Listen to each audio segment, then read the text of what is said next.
Hello बच्चों, कैसे हैं? उम्मीद करते हैं कि आप सभी अच्छे होंगे। आपका मेरे चैनल शॉर्टकट टैलेंट में एक बार फिर से बहुत बहुत स्वागत है। आज हम लोग फिर से क्लास 6 का एक्सरसाइज 12.4 पढ़ेंगे। तो चलिए शुरू करते हैं। इसमें हमको पढ़ना है व्यंजकों का व्यवहारिक प्रयोग। तो चलिए शुरू करते हैं। वीडियो शुरू करने से पहले नए आने वाले बच्चों से गुजारिश है कि लाल बटन दबा कर मेरे चैनल को सब्सक्राइब कीजिए और साथ ही साथ बेल आइकन भी जरूर दबाइए। तो चलिए शुरू करते हैं।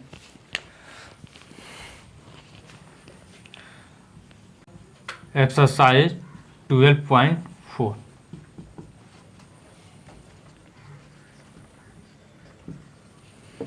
व्यंजकों का व्यवहारिक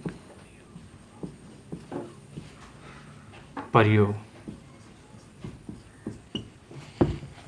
अभी पिछले क्लास में हम लोगों ने पढ़ा है व्यंजक बताए हैं, जिसमें चर का उपयोग कैसे करते हैं।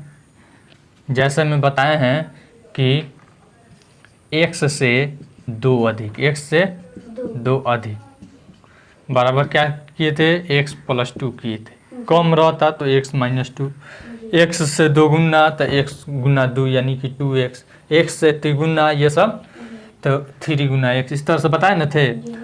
इसी आधार पे हमको यह चैप्टर पढ़ना है। इसका थोड़ा सा और भी हम जान जाते हैं। 2 गुना 3 गुना क्या होता है। 2 गुना का अर्थ होता है 2 गुना, ठीक है। त्रिगुना का अर्थ होता है 3 गुना, ठीक है। 4 गुना अगर रहेगा या चौगुना तो 4 से गुना होगा। 5 गुना रहेगा तो 5 से गुना होगा। 6 रहेगा तो 6 से गुना, ठीक है। उसके बाद 7 रहेगा तो 7 से, 8 रहेगा तो 8 से, 9 रहेगा तो 9, इस तरह से उतना गुना। उसके बाद अगर कह दे आधा, क्या कहे आधा, तो आधा का अर्थ होता है 1/2। क्या होता है 1/2 यानी कि 2 से भागा। चौथाई अगर कहते तो इसका अर्थ होता है 1/4 यानी कि 4 से भागा, ठीक है ना। इसका थोड़ा सा उपयोग है, इसको ध्यान में रखिएगा। अब इसका थोड़ा सा एग्जाम्पल हम बता रहे हैं। जैसे अगर मैं कहूँ मोहन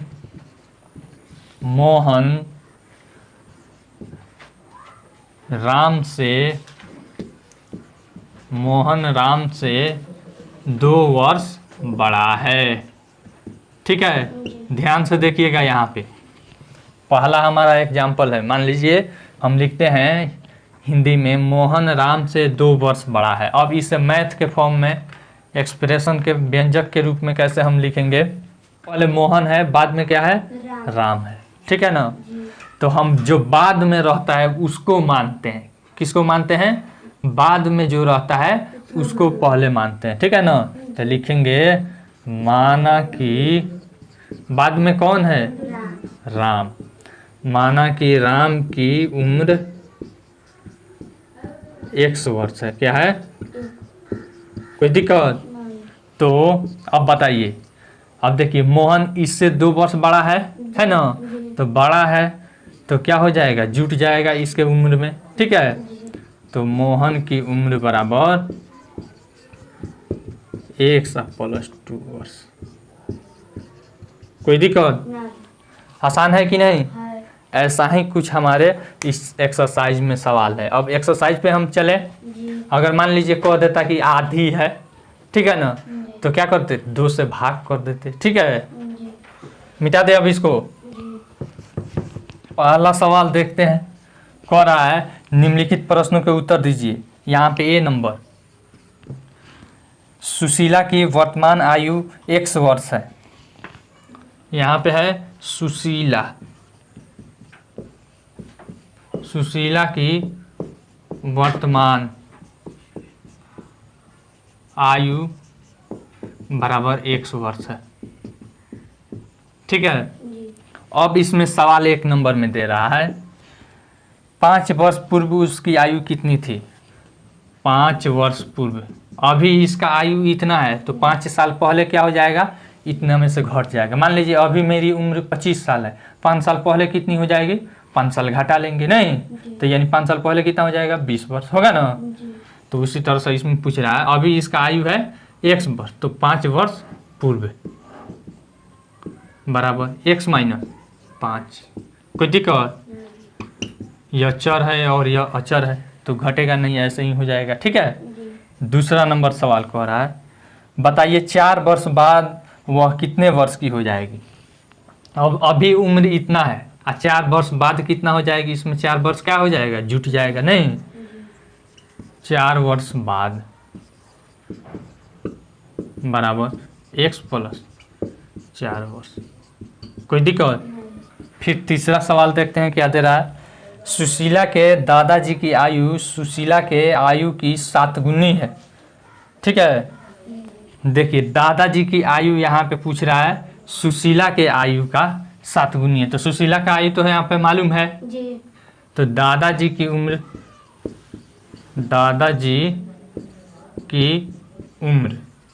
बराबर किसकी 7 गुनी है, सुशीला की 7 गुनी है। किसकी 7 गुनी है, सुशीला की। तो 7 गुना x हो जाएगा। कोई दिक्कत। नहीं। बराबर क्या हो जाएगा 7x वर्ष। आसान है कि नहीं। हाँ। फिर चौथा सवाल कह रहा है, सुशीला की बड़ी बहन की आयु सुशीला की आयु के दोगुने से 3 वर्ष कम है। अब यहाँ पे बड़ी बहन का पूछ रहा है। बड़ी बहन की उम्र बराबर, यहाँ पे कह रहा है दोगुने से 3 वर्ष कम है। तो दोगुने से यानी कि 2 गुना सुशीला। ठीक है ना। जी।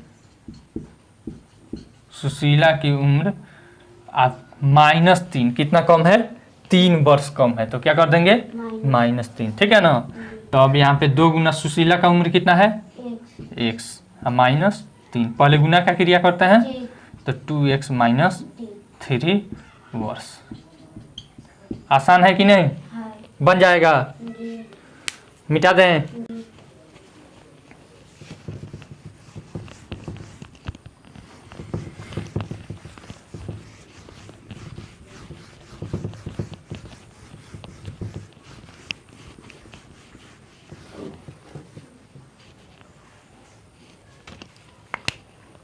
एक का बी नंबर अब देखते हैं। ए नंबर हो गया, बी नंबर कह रहा है एक आयताकार हॉल की लंबाई उसकी चौड़ाई के दोगुने से 5 मीटर अधिक है। यदि चौड़ाई 20 मीटर है तो लंबाई क्या होगी। समझिए आयत पहले किसे कहते हैं। आयत चतुर्भुज के आकार का होता है। ठीक है ना। जिसके आमने सामने की भुजा बराबर तथा समांतर होती है और प्रत्येक कोण कितना डिग्री होता है, 90 डिग्री। उसे ही क्या कहते हैं, आयत कहते हैं। समझ में आया। अब कह रहा है कि इसकी जो लंबाई है ना, इसके चौड़ाई से दोगुने से 5 मीटर अधिक है। इसके चौड़ाई के दोगुने से 5 मीटर अधिक है। और दे दिया है कि चौड़ाई क्या है, b है। चौड़ाई क्या है, b है। ठीक है ना। तो लंबाई पूछ रहा है, यह हो गया हमारा लंबाई। ठीक है। तो यहाँ पे लिखेंगे आयत की लंबाई इज इक्वल टू, आयत की लंबाई बराबर होता है हमारा, यहाँ पे दे दिया है लंबाई बराबर दोगुने से, यानी कि 2 गुना चौड़ाई। 2 गुना चौड़ाई से कितना अधिक है, 5 मीटर अधिक है। अधिक मतलब जुट जाएगा। अधिक मतलब जुट जाएगा। तो 2 गुना चौड़ाई का वैल्यू कितना दिया है, b। इस किताब में दिया है कि यदि चौड़ाई 20 मीटर है तो चौड़ाई की जगह पर हम क्या डाल देंगे, b। क्या डाल देंगे, b। अब आप सोचिएगा कि x काहे नहीं डाले हैं। नहीं जी। तो इसलिए नहीं डाले हैं क्योंकि हमारे किताब में b दिया है। ठीक है ना। तो b भी क्या है, चर है, वेरिएबल है ना। जी। अब फिर +5। कोई दिक्कत। नहीं। 2 गुना b बराबर 2b। ठीक है। अब +5 मीटर हो जाएगा। जी। चलिए सी नंबर देखिए। सवाल हमसे कह रहा है एक आयताकार बक्से की ऊंचाई HCM है। इसकी लंबाई ऊंचाई की तिगुनी है। यदि और चौड़ाई लंबाई से 7 सेंटीमीटर कम है। बक्से की लंबाई और चौड़ाई को ऊंचाई के पदों में व्यक्त कीजिए। अब समझिए बक्सा कैसा रहता है, घनाभकार रहता है। कैसा रहता है, इसके आकार का रहता है। देख सकते हैं जी। इसमें लंबाई रहता है, फिर यह चौड़ाई रहता है और फिर ऊंचाई रहता है ना। जी। हमको इसमें ऊंचाई दे दिया है। ऊंचाई हमको दे दिया है HCM। क्या दे दिया है, HCM। फिर कह रहा है लंबाई जो है वह ऊंचाई के तिगुना है। ऊंचाई के क्या है तिगुना, यानी कि 3 गुना ऊंचाई, 3 गुना ऊंचाई। तो यानी कि 3 गुना ऊंचाई का वैल्यू कितना है h बराबर 3h/cm। कोई दिक्कत? अब ऊंचाई लंबाई हमारा निकल गया। अब इसी में सवाल दे रहा है और चौड़ाई लंबाई से 60 सेंटीमीटर कम है। जो चौड़ाई है ठीक है वह लंबाई से कितना कम है 7 cm, ठीक है ना, यानी कि लंबाई -7। कोई दिक्कत? लंबाई का वैल्यू हमारा कितना है यहाँ पे 3h आया है। कितना आया है h -7 cm। हो जाएगा? आसान है कि नहीं? फिर उसके बाद अगला सवाल हम देखते हैं। डी नंबर कह रहा है एक बस 1 किलोमीटर प्रति घंटा की चाल से चल रही है। वह पटना से राजगीर की ओर जा रही है। बस के 3 घंटे चलने के बाद राजगीर की दूरी 22 किलोमीटर बची रह जाती है। एक्स का प्रयोग करते हुए पटना से राजगीर की दूरी बताइए। समझिए अब इसको। यह पटना है ठीक है ना, और यह क्या है राजगीर है, ठीक है। यहाँ से बस ऐसे जा रही है, ऐसे बस जा रही है। उसका चाल दे दिया है। एक बस मान लीजिए यहाँ पे ऐसे जा रही है, ठीक है। इसका चाल दे दिया है, ठीक है। चाल दिया है 1 किलोमीटर, चाल बराबर 1 किलोमीटर प्रति घंटा। कोई दिक्कत? मान लीजिए वह कितना यहाँ पे दिया है 3 घंटा चला। समय बराबर कितना दे दिया है, समय बराबर 3 घंटा। कितना दे दिया है 3 घंटा। कोई दिक्कत? फिर उसके बाद कह रहा है कि 3 घंटा जब चला तो यहाँ तक पहुँचा। कहाँ तक? मान लीजिए यहाँ तक। यहाँ से यहाँ तक का दूरी बच गया 22 किलोमीटर। अभी भी बच गया कितना 22 किलोमीटर। तो पूछ रहा है कि इसके बीच की दूरी ज्ञात कीजिए। तो सबसे पहले यहाँ से यहाँ तक का दूरी हम निकालेंगे। यहाँ पर दूरी निकालने के लिए यहाँ पे चाल दिया है, यहाँ पे समय दिया है। तो दूरी बराबर क्या सूत्र होता है, चाल गुना समय। कोई दिक्कत? फिर देखिए यहाँ पे यहाँ से यहाँ तक का दूरी निकल गया, ठीक है।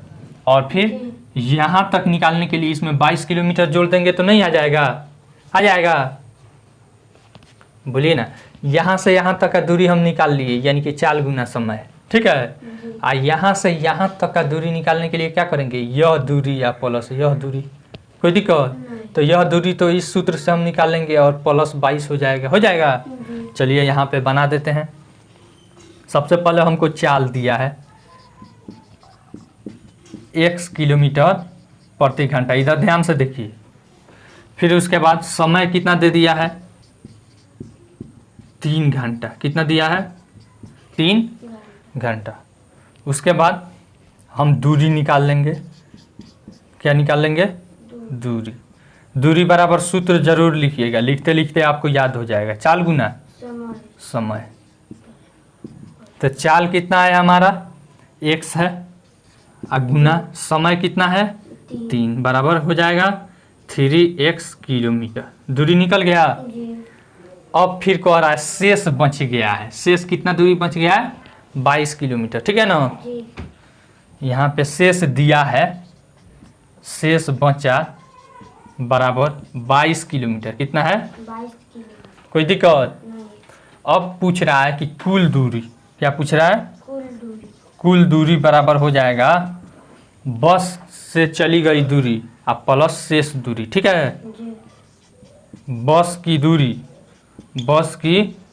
दूरी और प्लस शेष दूरी। कोई दिक्कत? बराबर बस से चली गई दूरी कितना आया है हमारा, देखिए तो दूरी बराबर कितना आया है 3x, और प्लस शेष कितना है 22। इतना किलोमीटर हमारा आ गया। आसान है कि नहीं? चलिए उतारना है। फिर अगला सवाल है हमारा दूसरा नंबर। दूसरा नंबर सवाल कह रहा है व्यंजकों के प्रयोग से बने निम्न कथनों को साधारण भाषा के कथनों में बदलिए। उदाहरणार्थ यहाँ पे हमारे दे दिया है, हमारी कक्षा में x विद्यार्थी है और स्कूल में 15x विद्यार्थी है। साधारण भाषा में स्कूल में विद्यार्थियों की कुल संख्या हमारी कक्षा के विद्यार्थियों की 15 गुनी है। ठीक है, तो इसी तरह से इसको साधारण भाषा में लिखना है। ए नंबर दे दिया है, जैसे अभी साधारण भाषा में दिया था तो उसको हम गणित के रूप में व्यक्त किए हैं, उसी तरह से इसमें दे दिया है। अब इसको साधारण भाषा में हम व्यक्त करेंगे। देखिए दे दिया ए नंबर, राखी के पास x रुपये है। कितना है? x रुपये है। उसकी सहेली के पास 3x रुपया है। उसकी सहेली के पास 3x रुपया है। देखिए तो यह गणित के रूप में हो गया नहीं? तो हम कह सकते हैं कि राखी के सहेली के पास राखी से तिगुना रुपया है। कह सकते हैं कि नहीं? देखिए साधारण भाषा में सहेली के पास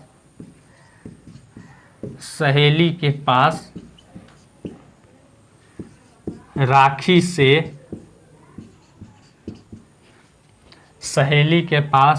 से 3 गुना अधिक रुपया है। 3 गुना अधिक रुपया है। ठीक है ना? या सिंपल लिख दीजिएगा कि 3 गुना रुपया है, हो जाएगा। बी नंबर में देखिए क्या दे रहा है, एक अभ्यास पुस्तिका का मूल्य p रुपया है। एक पुस्तक का मूल्य 4 p रुपया है। चलिए यहाँ पे दे रहा है एक अभ्यास पुस्तिका का मूल्य p रुपया है। ठीक है ना? और फिर कह रहा है एक पुस्तक का मूल्य 4p रुपया है। एक पुस्तक का मूल्य 4p रुपया है। इसको समझिए, अभ्यास पुस्तिका समझते हैं? प्रैक्टिस करने के लिए जो, जैसे आपको बनाने के लिए कोई सवाल वाल हम बनाकर एक मोटा सा किताब के रूप में अगर देते हैं तो उसी को क्या कहते हैं? अभ्यास पुस्तिका। क्या कहते हैं? अभ्यास पुस्तिका। आप पुस्तक किसे कहते हैं? जो आपका किताब रहता है, जैसे मान लीजिए यह किताब हो गया नहीं, तो इसको क्या कहेंगे? पुस्तक कहेंगे। ठीक है? तो अब देखिए कह रहा है अभ्यास पुस्तिका का मूल्य p रुपया है, और जबकि पुस्तक का मूल्य क्या है? 4p है। कितना है? 4p है। तो लिख सकते हैं इसे कि पुस्तक का मूल्य, एक पुस्तक का मूल्य अभ्यास पुस्तिका का क्या है? चौगुना है। क्या है? चौगुना है। हो जाएगा? लिख देंगे एक पुस्तक का मूल्य अभ्यास पुस्तिका से क्या है? अभ्यास पुस्तिका से चौगुना है। कितना है? चौगुना है। हो गया कि नहीं? सी नंबर में देखिए क्या दे रहा है, सुरेश के पास y बकरिया है और रमेश के पास y/4 बकरिया है। सुरेश के पास y बकरिया, ठीक है, y बकरिया तथा रमेश के पास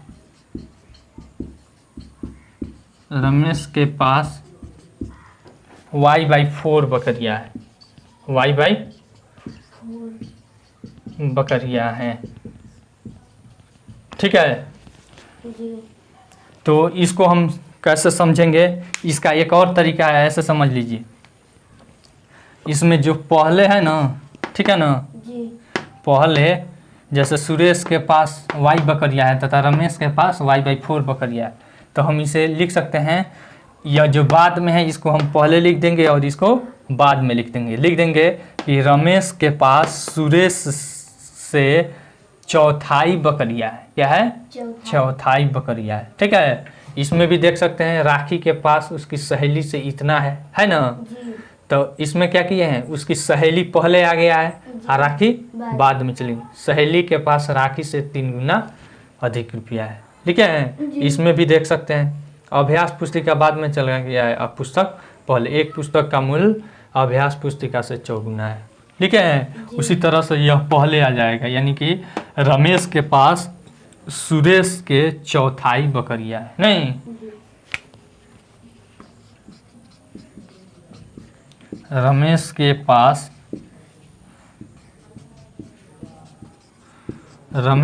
पास सुरेश से 1/4 बकरियां हैं। कोई दिक्कत? नहीं। यहाँ पे आंसर लिख देते हैं। आंसर हो गया, आसान है। जी फिर डी नंबर यहीं पे लिख दें, नहीं मिटा देते हैं, ऊपर मिटा देते हैं 2 लाइन। डी नंबर में देखिए क्या दे रहा है, कह रहा है मोहन की आयु 8 वर्ष है। मोहन की आयु 8 वर्ष है। क्या है? 8 वर्ष है, ठीक है। जी फिर उसके बाद कह रहा है उसके पिताजी की आयु 4 वर्ष है। उसके पिता की आयु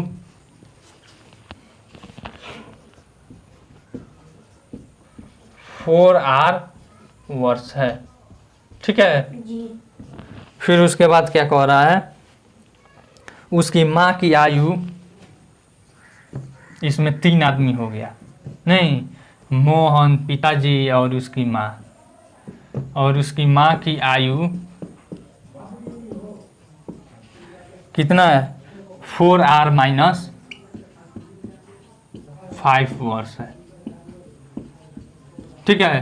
जी तो इसको कह रहा है वाक्य में लिखना है। तो अब देखिए इसमें और इसमें पहले हम करेंगे, ठीक है। पहले क्या करेंगे, इसमें और इसमें करेंगे, ठीक है ना। जी तब फिर इनमें और इनमें करेंगे, ठीक ना। जी पहले इनमें और इनमें कंपैरिजन करते हैं। यहाँ पे मोहन है, बाद में पिताजी है, ठीक है। तो लिखेंगे पिताजी बाद में है तो उसको पहले लिख लेंगे। पिताजी की आयु मोहन से 4 है, हो जाएगा। जी पहले एक वाक्य हमारा हो गया, पिता की आयु मोहन से इधर ध्यान दीजिए, पिता की आयु मोहन से 4 है, यह है। या फिर सिंपल ऐसे भी लिख सकते हैं, 4 के बदला 4 है, जी ठीक है। जी 4 है। इनका और इनका काम हो गया, अब इनका और इनका काम करना है, ठीक है। जी इसमें और इसमें देखना है। तो देखिए तो, और माँ की उम्र क्या है, पिता के उम्र से 5 वर्ष क्या है, कम है। माइनस है तो क्या हो जाएगा, कम है। लिख देंगे माँ की उम्र पिता से क्या है, 5 वर्ष कम है। पिता से 5 वर्ष कम है। आसान है कि नहीं? है लिखा जाएगा। जी चलिए उतारना है कि मिटा दें? मिटा तीसरा सवाल देखते हैं क्या कह रहा है। तीसरा का ए नंबर में है, सपना की आयु x वर्ष दी हुई है, बताइए x + 5 और x - 3 क्या दर्शाते हैं। दे रहा है यहाँ सपना की आयु बराबर x वर्ष, कितना है, एक ठीक है। तो पूछ रहा है तो x + 3 तथा x - 3 क्या दर्शाते हैं, क्या दर्शाएंगे, ठीक है ना। तो यह क्या दर्शाते हैं, सपना की आयु से 3 वर्ष बाद, और यह क्या दर्शाते हैं, -3 वर्ष पहले, ठीक है ना। जी यह बाद में और यह पहले। x + 3 = लिखेंगे सपना के वर्तमान उम्र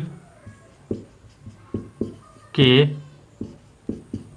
3 वर्ष बाद। 3 वर्ष और यह क्या दर्शाते हैं? x - 3 वर्तमान उम्र के 3 वर्ष पहले। 3 वर्ष कोई दिक्कत? नहीं। बस यही दर्शाते हैं। बी नंबर में सवाल दे रहा है, दिया हुआ है एक कक्षा के m विद्यार्थी टेलीविज़न देखना पसंद करते हैं। दे रहा है एक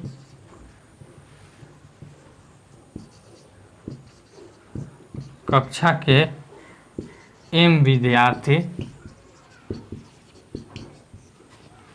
टीवी देखना पसंद करते हैं। टीवी देखना पसंद करते हैं, ठीक है। जी। अब कह रहा है कि 3m क्या दर्शाएगा तथा m/2 क्या दर्शाएगा। 3m तथा m/2 क्या दर्शाएगा, ठीक है। तो सबसे पहले 3m का लिखेंगे। 3m क्या दर्शाएगा? लिख देंगे कि एक कक्षा में जितना टीवी देखना पसंद करते हैं उससे तिगुना, टीवी देखने वाले बच्चों से तिगुना, ठीक है ना। लिख देते हैं टीवी पसंद करने वालों की तिगुना, की 3 गुना या फिर तिगुना, ठीक है ना। जी। और यहाँ पे m/2 क्या दर्शाएगा? आधी। बट्टा 2 है, इसका अर्थ क्या हो जाएगा? आधी। समझाए ना। जी। बट्टा 3 रहेगा, इसका अर्थ क्या हो जाएगा? 1/4 का तो बताए हैं कि चौथाई, लेकिन 1/3 का छूट गया है, तो यह क्या हो जाता है? तिहाई। क्या हो जाता है? कोई दिक्कत? नहीं। अब देखिए यहाँ पे m/2 का अर्थ क्या है? टीवी पसंद करने वालों का आधा। क्या हो जाएगा? आधा। टीवी पसंद करने वालों की आधी। कोई दिक्कत? नहीं। आसान है कि नहीं? है। चलिए आपका यह चैप्टर खत्म हो गया। समीकरण क्या है इसके बारे में जानेंगे। आई होप आपको यह वीडियो बहुत पसंद आई होगी। अगर वीडियो पसंद आई हो तो लाइक कीजिए, शेयर कीजिए और कमेंट करके अपना सुझाव जरूर दीजिए। अगर आपके मन में कोई कन्फ्यूजन है, कोई क्वेश्चन फंस रहा है, तो आप नीचे कमेंट सेक्शन में कमेंट करके पूछ सकते हैं। Thanks for watching.